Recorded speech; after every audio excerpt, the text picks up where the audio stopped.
Hi, and welcome to another Ask Us Anything Friday Live with Intrepid English. So I am praying this is going to be the best possible version with the least amount of crying, but I do have two little girls with me, one 6-month-old and one 3-year-old, so you never know. But today I want to talk about what's the difference between who and whom. Now, these two little words can cause a lot of confusion, even for native speakers. So that's why I wanted to give you a quick explanation on the difference between the two. So let's look at the grammar rules. So there are a couple of rules you should use when using who and whom. So who is a subjective pronoun, and whom is an objective pronoun. Now, that simply means that who is always the subject to the verb and whom is always working as an object in a sentence. But what does that really mean? Well, who, the subjective pronoun, is the person doing the action. Whom, so for example, that's the girl who scored the goal.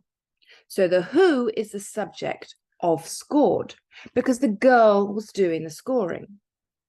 Then whom, as an objective pronoun, receives the action. So for example, whom do you like best? It is the object of like, okay? So a general rule to remember is who should be used to refer to the subject of the sentence and whom should be used to refer to the object of a verb or preposition. So but just be careful because there is actually, of course, in English, an exception. There is one context which you should always use whom, and that is after a preposition at the beginning of a sentence or clause. So, for example, to whom did you address the letter? Not to who did you address the letter. Another example, my teacher for whom I'm doing research is currently in a meeting, not for who I'm doing research. So the difference between who and whom is the same as the difference between I and me. We're joined by the toddler now. And she is babbling away because she hears me babbling away.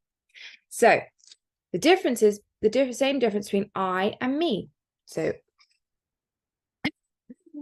and he and him, she and her. So I, he, she, they're all subjective pronouns. Me, him, her are objective pronouns. So if the person is performing the action, we use I, he, she. If the person receiving the action, we use him, me, him, her, and whom. So remember that it's an easy tip to understand the difference between the two is if you can rewrite the sentence and replace who and whom with I or me or he or him or she or her. And I'm just going to have to make a quick pause while I deal with whatever the two need.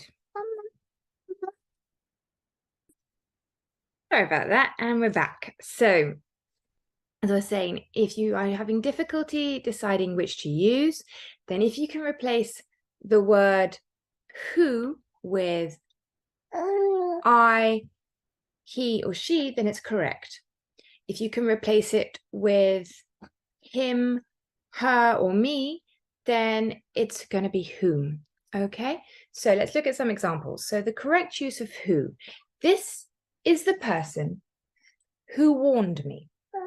Okay, because we can say he or she warned me, not him or her. John is the one who wants to go. He wants to go, not him wants to go. I need to know who makes the final decision. Again, he or she makes the final decision, not him or her. I know who your best friend is. He or she is your best friend, not him or her. Let's look at the correct use of whom. With whom am I speaking? I am speaking with him or her, not I am speaking with he or she. To whom it may concern. This is what we often write at the top of a formal letter. This concerns him or her, not this concerns he or she. A number of friends went to the cinema, one of whom was the birthday girl. The birthday girl was one of them. So she was one of them, not her was one of them. So what? Not she was one of they.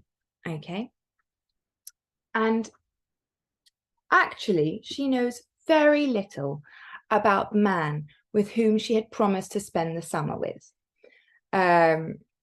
So she had promised to spend the summer with him, not he, him. So I hope that helps, because it is a difficult topic. And I'm sorry for the interruption, but be sure to check out our fast grammar course, because I have done a specific part of the course on pronouns, and that can give you a really good testing on your different pronouns, not just who and whom. Okay, and give your grammar a real boost. Otherwise, be sure to write any questions you have with who and whom below, or any questions at all, so that I can answer in the next live. Anyway, it's goodbye from me and goodbye from my girls, and I hope you have